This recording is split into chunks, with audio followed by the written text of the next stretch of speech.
Hi, I'm Denise Jagroo, and welcome to my web series, The Real Story. These are real stories from real people. I hope these stories will inspire you and educate you and show you that we are all survivors in some way. Today, my expert guest is Marne. Welcome, Marne. Thank you. Thank you for being here with us. We are here in California, in sunny San Diego. Marne is a professional licensed therapist and counselor. We're going to learn a lot from Marne today. And before we learn about what she does here, I just wanted to say this is a really, really important webisode for me. I really wanted to make this real, like the real story when I wanted to start this web series. I didn't want to present any perfect images, any gloss over image of what life is or my life. I know in media we can see a lot of that, especially social media, seeing a lot of intimidating, perfect lives of people. But I really wanted this web series to be real, and both Marne and I are going to be sharing some real stories with our viewers because I really wanted everyone out there who's watching this to feel that they're not alone, and if they're going through something, there's someone else going through the same thing, but there's a way out and there are people there to help you, and just there's a way to get through this. So we're going to be opening up a lot today. It's going to be good. And so let's just get right into what Marne does here. You have a private practice in San Diego. We're in La Jolla. So tell us a little bit about what you do and who your clientele is. Sure. So I work a lot with teenagers, young adults, and families. I meet with them individually, one-on-one, in groups, and with the whole family unit. I work with various issues, a lot of anxiety, anything from panic attacks to social anxiety to test anxiety to just everyday anxiety, depression, difficulty with transitions, grief, and communication is a big one too. Being able to be assertive, being able to express yourself well and communicate with loved ones and people that you're in relationships with. Doesn't it seem like everyone should come see Marne? I feel like everyone in the world should come see Marne. I feel like everybody at some point has a problem with these things, right? And there are a lot of different coaches out there and therapists and psychologists and psychiatrists. What makes you different or what you do different? There are very high, strict regulations on what I do. A lot of ethical guidelines I need to abide by. I've had to meet really high standards, including doing an internship for 3,000 hours and being supervised. I had a bit of a long journey to get to where I am now. So I'm a licensed marriage and family therapist in California. And I started out in New Jersey as a counselor and was license eligible, but moved out here and had to wait over 10 years for them to pass the law for licensure for counselors. So finally that passed, and I met all the requirements that I needed and passed the exams to also become a licensed professional clinical counselor. So that basically allows me to do almost anything really related to therapy.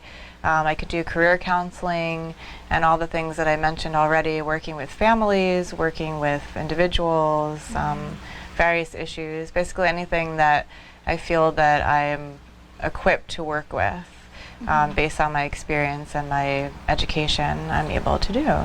So therapy is kind of the broader term, and then therapists have niches in that, right? Yeah, that's a good way of putting it. And then how do you reach out to your clients to market? How do people find out about you, or how can they find you? Well, I have a website online. It's counselinginsandiego.com, and I'm going to be transitioning very soon to mindfulmatterscounseling.com, which I'm really excited about. That's going to be the new branding of my business. And we'll talk about why she transitioned to that and why she's so good at teaching mindfulness, and we'll go through an exercise with that later, which is very exciting. I also have a profile on the Psychology Today directory, so a lot of people find me there. And then referrals, which is always the biggest compliment when someone is willing to refer somebody to my services. And do you run any special groups or programs? Do you reach out to special, targeted groups? I work a lot with young women. Well, lately it's been pretty much any age woman, actually, because I've found that all ages need help with assertiveness. So assertiveness groups is something that I've really been loving doing, and it seems like there's been a huge need for them, which is really great. I love providing that service. Being able to see women come together and feel validated and work together on this common goal is really powerful. I also have done some confidence booster groups, helping young women to feel better about themselves and to go out there and get what they want from the world. I've done life support groups, it's called, for young women as well. Just giving them a place to come and talk about whatever is on their mind, whether it's like dating issues, family issues, friendship, struggles, pretty much anything. They come and support each other and realize they're not alone, and connect to each other's stories and learn and grow. So it's been really great. Do you feel that there's any intimidation, like working with a group? Do they feel funny sharing their stories? Or do you feel like they get strength from the group? That's a good question. Sometimes people are a little bit uncomfortable. I do actually screen people before they go into the group. So I make sure that they're willing to share in a group. And that doesn't mean that you can't be nervous, because that's very normal and common, but just a willingness to share information with other people, to be able to give them feedback and to hear feedback is important in a group setting. And some people are a little bit nervous at first, but that usually goes away quickly because they realize that they're in a warm, supportive environment. I make sure to prep them for that we're here for each other, to support each other, not to judge each other. And it's been really great. People have really opened up a lot and have said that they just feel great having this type of a setting to, share their story and to be heard. And so some people prefer individual therapy, but a lot of people do benefit from groups. That's great. I feel, some people feel alone and they don't think that anybody's going through what they're going through. Absolutely. And I think the group environment is really great, because then you feel like, there's somebody else, going through that, and we can get through it together. It's right. Nice. Yeah, being able to point that out to people is amazing, because they're hearing the same things coming from other people's mouths, and they thought they were the only ones going through that. Right. So it's just this moment where they're like, wow, other people are going through this too. I had no idea. Right. Everyone keeps it to themselves. So having this safe environment is just really powerful. And what type of techniques do you use to help people get through their rough patches? I use kind of an eclectic model, but I often veer towards the cognitive behavioral model, so helping people to become aware of their own thoughts and behaviors, and to be able to change those, kind of change their perspective, the way that they're seeing themselves and other people and the world is really effective. Lately I've been using mindfulness a lot, which I absolutely love. I find it extremely helpful with so many different issues, anxiety, depression, pretty much anything, like even communication, being able to be in the moment and to be aware of how you're feeling, be aware of how, where the other person is coming from. If it's like a communication issue, it's just really helpful to just have that awareness and to be able to be in the moment and calm yourself and think clearly. It's really, really useful. Well, make sure you stick around, because Marnie's going to take us through a mindful meditation experience that we'll be going through in just a bit. But first I wanted to talk a little bit about my story and what I've been going through. I was nervous about sharing this, but then, it's not the real story then, the name of the show. And I wanted people to feel that, they weren't alone if they were going through this too, and that, I'm getting through it, and everyone, there is help out there, and you can get through anything. So, I've been learning a lot about what success means to me, and I've been learning a whole heck of a lot more about failure and what failure doesn't mean. And what failure doesn't mean is that it's the end and then it's over. It doesn't. It's just a redirection. And, success isn't a straight road. It's a bumpy road, and you can fall a lot, but that's okay. You just have to keep getting up, and you just have to keep going, and it's okay. And, we see a lot of people who are already successful. We don't see them on this bumpy road. So you think that they just kind of got up there, but there's a whole process along the way, and it's just about getting up and keep going. You just got to keep going. So, I'm a women's health specialist in physical therapy, and I started a business. I absolutely love what I do. I'm good at what I do, and this dream of starting a business was like a 10-year plus dream for me. And I live in Staten Island in New York, and we got hit pretty hard with Hurricane Sandy. And running a business is just a whole different world. So it was hard after the hurricane, and just learning how to go through the intricacies of running a business anyway. But I made some decisions that weren't the best, and I learned and I grew from it, but I kind of hemorrhaged money out everywhere, and I was left with nothing at one point. And it really hit hard. I felt like a failure. I felt really overwhelmed. I was crying a lot, and I felt alone. I felt insignificant, and I had moments where I felt a little drastic. And I just wanted to say some of the things that I heard when I was in this time of life. And the point is, if you're turning to people for help and they're saying these things to you, these are not the people you need to be talking to. You need professional, licensed help. So some of the things I heard were, you just need a drink. You're fine. You just want attention. That's number 2. Number 3 is, you're really selfish for thinking this way. It's a really cowardly way to think. Or you just need to exercise. I do triathlons, by the way. I exercise plenty, and I just knew I needed more help, and I turned to family, and I turned to my good friend Marne here, who did help me through that time. And you're not weak for asking for help. It's not something you should be ashamed of. There's help out there for you, and these are licensed professionals that are trained in this. So sometimes just talking to people around you who are not understanding what you're going through can make you feel like you're weak, or you're not in a good space, or there's no hope. There's always hope. You can always get through this. And one of the things I do is I listen to this song from the Lion King Broadway version, and it's called Endless Nights, and it's from adult Simba, and he's singing about his father, and he can't hear his father's voice, and he feels so alone. And at the end, he feels, he gets this inspiration, and he starts talking about how the sun will rise, and the night must end, and the clouds must clear. And you have to believe that. You've got to believe that if you wake up in the morning and your heart is beating and you got air in your lungs, that you have another chance. And you can keep going. You have another chance for redirection. Failure is it's not failure. It's a chance to move in a different direction. It means that direction's not working, and it's okay. You just gotta keep going. You just have to keep moving and getting back up when you fall, and it's okay. And Oprah talks about this. Just went to this Oprah conference, and she talks about sunrise faith, and she says the sun will always rise. It's okay. You always have another chance. So even if it's embarrassing when you fall, it's okay. You just gotta get back up. And so now I listen to people and talk to people cautiously, and I filter what they're saying to me. And I thought, well, how can I help people?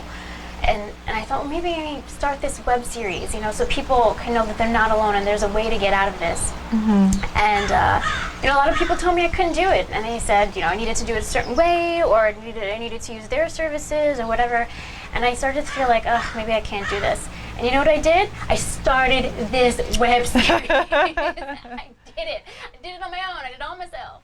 And I feel like even if there's one person who's watching this and it's helping them, it's worth it.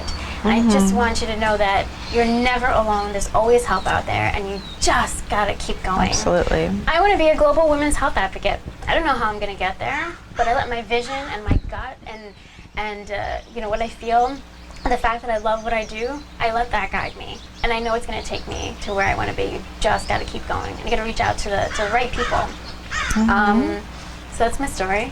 And it's a touching story. I'm okay now, thanks to help from wonderful people like Marne and my family. Thank you. Who I love very much. Statistically speaking, it's got to work out. If you keep trying, you just got to keep going. It's true. So I believe.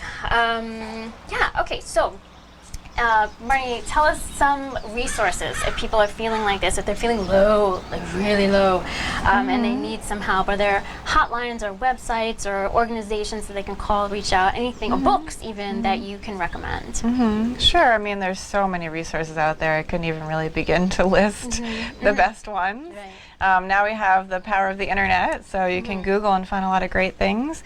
But there is a National Suicide Prevention Lifeline, which can help people when they're in a really tough place. whether they're seriously considering suicide or just having some, troublesome thoughts. It's a place that you can call 24 hours a day, 7 days a week, to have somebody who is experienced and can support you objectively, so that you can, get that ear that you sometimes need to hear you. And that number is 1-800-273-8255. I'll put that at the bottom of the screen if you missed that. I also recommend the website helpguide.org. If there's some sort of life issues or mental health concerns that you have, it can be helpful to look them up. It's a really good, clear resource with some important information. It's just a starting point. I mean, it's definitely best to get help for yourself if you're concerned about something, but it's a place to start. Why am I feeling this way? Is this like an actual thing? Do other people experience this? And then from there, it's helpful to get help from someone like me. It doesn't have to be me in particular. There are many, many me's out there. So many therapists that are, ready and willing to help and have great experience and, education to be able to do that. And, like I mentioned, Psychology Today, this isn't an ad for them, but it's one place to find help. Some people have insurance and want to go through their insurance. They can call their insurance company and get referrals through there. If you just go and Google and search for your area and whatever you're looking for, then some therapist should come up as well. There's also the National Institute of Mental Health, has some really great information. You can put up the website later. And I also really recommend the UCSD Center for Mindfulness. What's UCSD? University of California, San Diego campus. So it's a local school. Really great resource. Their Center for Mindfulness. They have a lot of different courses for people locally. And I think they're actually offered in some other places around the country as well, definitely around the state. So they do have some guided audios that I love, some guided meditations that are really, really helpful. They have a variety of different voices that you can choose from, different types of meditations and different lengths. So there's a 45-minute meditation if you're able to do that, or you might want to work up to that. There's as little as 10, 15-minute meditations, and they're really amazing. I actually did the mountain meditation myself this morning before doing this to help me to kind of get grounded, to feel confident, to be ready for doing this, because I was a little nervous myself, and it's really helpful. So I recommend those. And I just want to say meditation, I think people get intimidated by it because they think it's a religious, or they feel that you have to sit and be monk-like and not have any thoughts. Yeah, and that's really hard, and people kind of back away from it because they say, I have so many thoughts running through my head. You and every other human being on earth, it's very normal, it's natural to have a lot of thoughts swirling through your head. But there's lots of different types of meditation. You can listen to guided meditation. You can just sit with music. I like to sit with ocean sounds. I like to burn incense and just try to be centered. There's all different types, and we're going to talk a little bit about mindful meditation or mindful experiences, and Marnie's going to take us through this, which I'm very excited about, because it's so great to just take a moment out of your day to do what she's going to talk about. So we can go ahead and... Sure. So meditation is basically a tool for achieving mindfulness, which is present moment awareness without judgment. But they're like informal practices for mindfulness, and the one that I'm going to walk you through is more of an informal practice. So it's something that anybody can do at any time. If you're like at work and you're getting a little bit anxious, you can ground yourself again. If you're maybe having a heated conversation with somebody and getting really stressed and you feel yourself getting worked up, it's a great way to take a quick break and just get back in touch with your body and in the moment. And there's just really endless ways that you can use this tool. So I will walk you through a little mindful practice. So if you in the audience want to close your eyes, focus on your breath for a few moments. Take a nice deep breath through your nose. Hold it for a few seconds, and a nice long exhale out of your mouth. Try that again. A nice inhale through your nose. Feel the breath coming in through your nose. Hold it for a few seconds. Notice that pause in between the inhale and the exhale, and then exhale out, nice and slow, and feel that air coming out. Now take a moment to notice the floor under your feet. Notice the seat under your bottom. Notice any other areas of contact between your body and wherever you're sitting, or if you're standing. Notice that grounding feeling under your feet to the ground. Notice how your clothing feels on you. And it could be good feelings of softness or comfort, or it could be something that is maybe nagging at you a little bit. Maybe a tag is itching you or something. It's good to just have an awareness of the moment. If you're on a nice comfy chair or couch, you might even want to feel the nice soft material, or you can touch your clothing and just notice what it feels like in the moment. Now focus on your sense of hearing. Notice any sounds around you, whether they're in the room that you're in or maybe outside. Just notice them. Try not to judge whatever you're hearing. Try not to allow your mind to weave a story around it or to attach it to any experience from the past or any fear of the future. Just hear it. Recognize. I hear a car. I hear a fan. Whatever you hear in the moment. Now take a nice deep breath in your nose and notice if there are any scents around you. Use your sense of smell to recognize any scents in the moment. If you're outside listening to this, you might notice some flowers or some trees. Maybe you're wearing perfume. Whatever you notice around you, just observe it. If you happen to have anything in your mouth, food or mint or candy, gum, just notice the taste of whatever it is that you have in your mouth. Or maybe you have a leftover flavor for something you just ate. Now open your eyes and notice what you see around you. And again, try not to weave stories around it. Try not to put meaning to anything that you see. Just observe. Just be curious about the environment around you. And if at any time you're feeling stressed, focus again on your breath. It's a great anchor. It brings you back to the moment. It grounds you. It's a perfect way at any time of the day to just check in with your body, to feel like, okay, I'm in this moment. I'm not worrying about the future. I'm not thinking about the past. I'm just right here, right now. And that's something that you can do anytime, any day, even in the middle of the night. You can try it if you're having trouble sleeping, really anywhere. Thank you I for recommend. that. I hope You're you welcome. did that with us, because that was really centering. That was really Good. sensory to focus on everything going around. What do you tell people when they say that they have all these thoughts, you know, going on, and they can't focus on what they're smelling or feeling? What do you say to them? I tell them we all have tons of thoughts. We have about 90,000 thoughts a day. Oh my goodness. Yeah, and it's totally normal. So meditating doesn't have to be about clearing your entire mind and not thinking anything. It's just a matter of becoming aware. Okay, my mind is wandering right now. I'm having a thought. I'm going to bring it back to whatever the anchor is. So if the anchor is the breathing that you're doing, then just refocusing on the breathing. And then your mind's going to wander again, because that's normal. And just accepting it, not judging yourself, and just bringing yourself back to the moment, to your breath. Or if you're scanning your body, then bring yourself back to wherever you're scanning in your body. If you're doing an exercise like we just did, bring yourself back to whichever sense you're using to observe, your environment. And just know that it's normal, that that's not the intention to have no thoughts. Right. The intention is to be aware of what's going on in the moment and to just bring yourself back to that comforting anchor.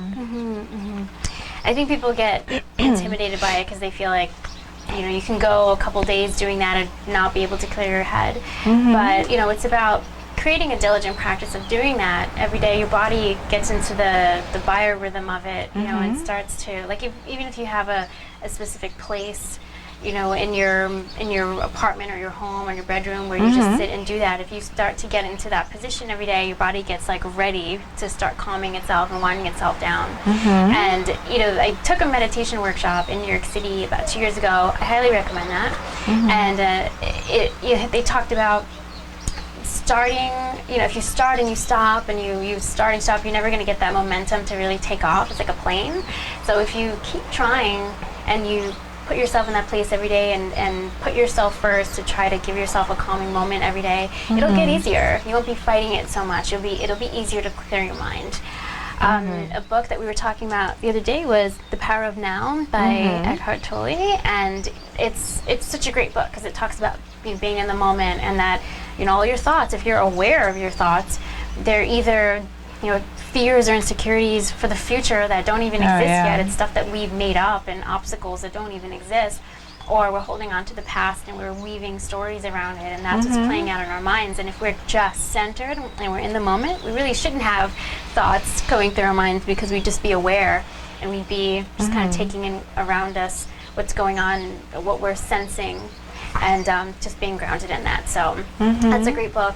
Also, like I said, just keep going. If you feel intimidated by the process, it'll get easier. And it's so comforting to know that there really is no stress in the present moment. If you're just focusing on your breath, that's not where the stress is. It's not where the worrying and the depression and everything is. It's in your thoughts about, all the what ifs, and I can't do this, and what's going to happen, and I can't believe this happened to me in the past. It's just, right now is where you're comforted, you're calm, you're in control, your mind is more clear. It's just really, really helpful. And this show is called The Real Story. I shared my real story with you. And if Marne could share one of her real stories, I know it's going to help somebody out there to hear how she got over her little rough patch as well. So if you could share your real story, we'd love that. Thank you. One of the inspirations for me to go into the field that I'm in, I always knew that I wanted to help people, but experiencing a lot of anxiety myself when I was a kid, and throughout the majority of my life really, including some pretty severe social anxiety, led me to realize there need to be people out there to help people like me. And it's unfortunate that I was just labeled shy and no one realized how much I was suffering inside and how much it negatively impacted my life. And so no help was really offered to me. I fell through the cracks like many, many people do. And, so now I'm honored basically to be able to work with people like that who suffer the way that I did, and to be able to get over it, to realize that, I have a lot of valuable things to say too, just like other people. And just because I'm shy, it doesn't mean that I can't work through that and get over it and calm myself to the point that I can interact appropriately with people, and doing things like the deep breathing before I really even understood what meditation was, and definitely before I even heard of mindfulness. I was calming myself by talking to myself positively, kind of giving myself pep talks, observing other people and realizing, other people struggle with this as well, and it's normal to be nervous. You don't have to let it be debilitating.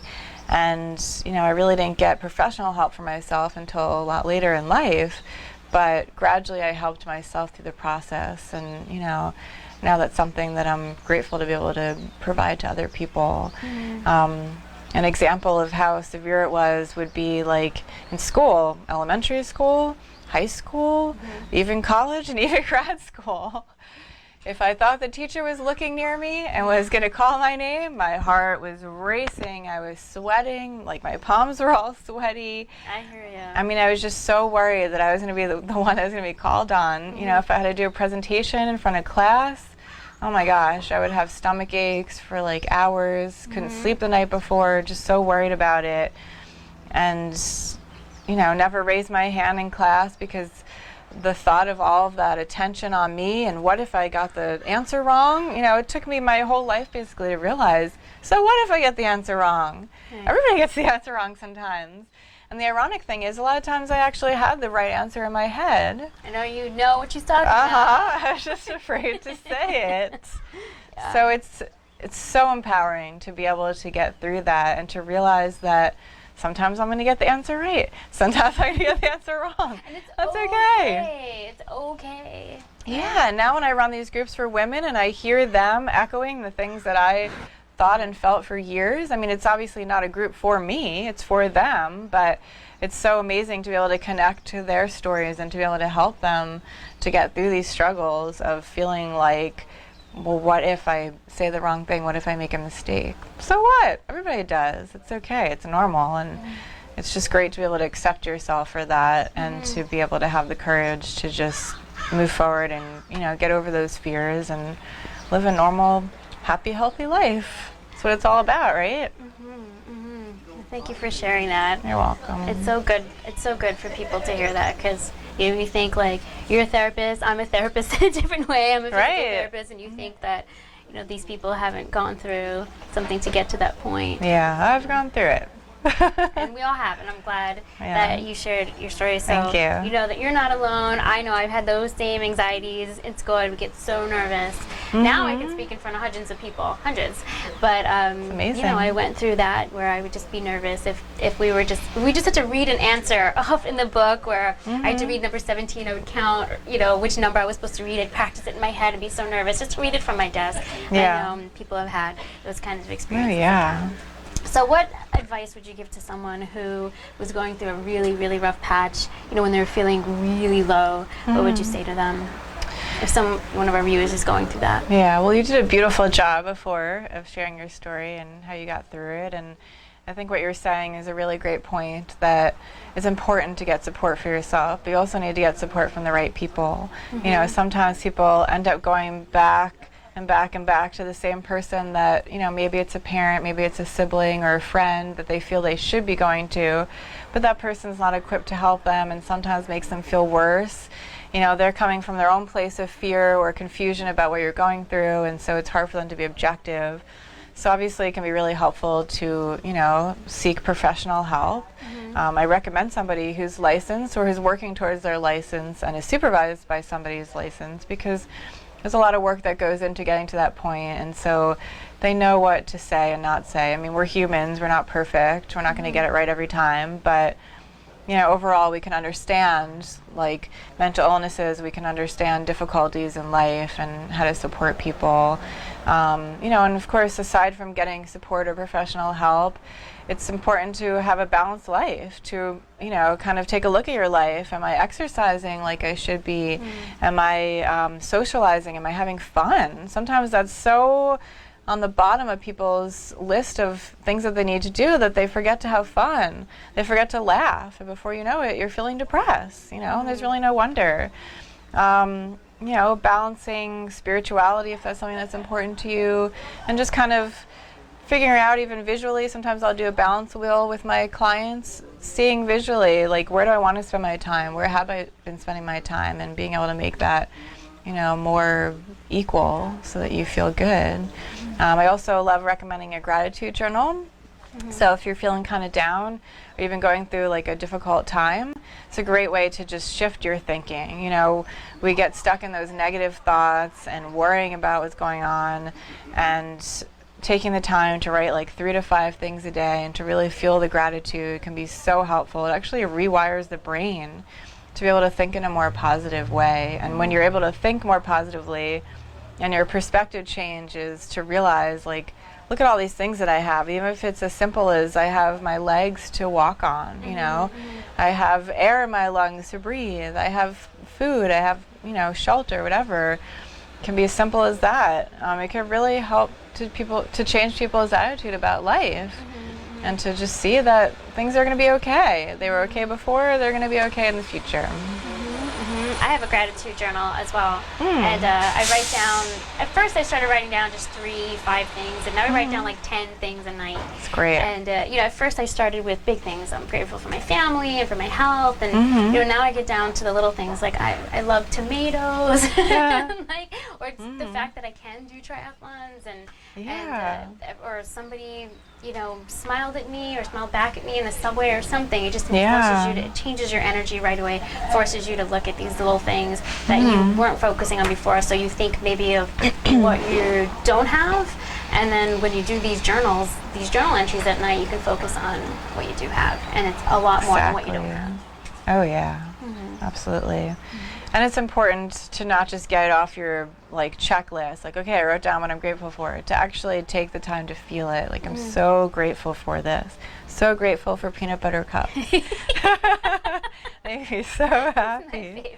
That's my favorite. And you'd feel instantly happy, right? Big smile on your face from thinking about your gratitude for peanut butter cups. And it's great to look back because I've had one for a year now, so I have 365 pages of It's amazing. so many things to be grateful for. If I don't feel like writing something, I just read back, through my journal, which is it's just amazing to look back. Yeah. It's a great recommendation. Thank you. Well, thank you so much, Marne, for being here. You're welcome. Thank you for having me. Of course. Thanks for sharing your personal real story, and thank you for taking us through a mindful meditation experience. Sure. I hope you do that every day. I will be putting Marnie's information if you wanted to contact her or connect with her. I'll be putting that at the bottom of the screen, and I'll have all those organizations that you talked about available for you. You can always contact me, and here's my information. If you want to check out my website and some resources that I have on there, and also if you just wanted to shoot me an email. But thank you so much again. You're welcome. Thanks for having me. No problem.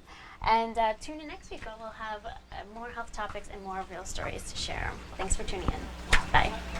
Bye.